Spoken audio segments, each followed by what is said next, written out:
Здраво, јас сум Мери Тодоровска. Моето потекло од Онодупени. Собственик сум изработена во објектов, значи ловна куќа Црвен дол. Исто работам и како ловочувар во Волв, која што е концесионер на ловиштата. 14 години работам во областа на ловот, инаку сум дипломиран менаџер по туризам и угостителство. Дивечот, односно месото од дивечот мора некаде да се троши, пошто не можевме да го трошиме, значи по маркети, по сите тие работи.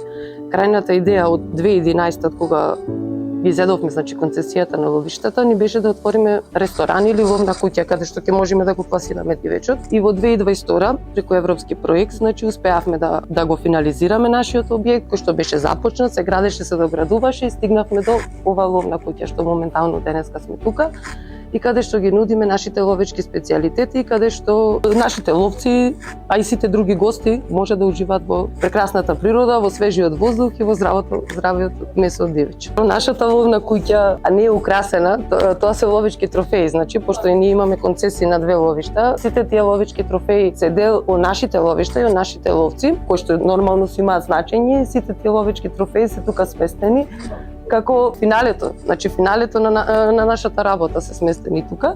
Нашата ловна куќа, значи располага со специјалитети од дива свиња, срна и елен.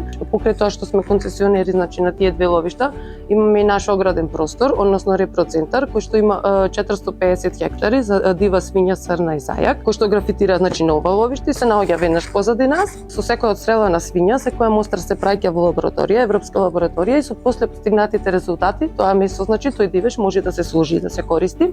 Види, Преспа како туристичка дестинација е многу интересна. Преспа како Преспа моментално ние го губиме езерото, значи го губиме масовниот туризам. Но овие климатски промени ние ќе се промениме, не само дивечот. Значи климатските промени си го носат своето, дивечот е тука, мора да се грижиме за дивечот и нормално. Пошто превенираме, заштитуваме, ама природа е. Не можеме да се бориме со природата, само не можеме да се бориме. И природата стално ќе ти врати толку што ќе дадеш.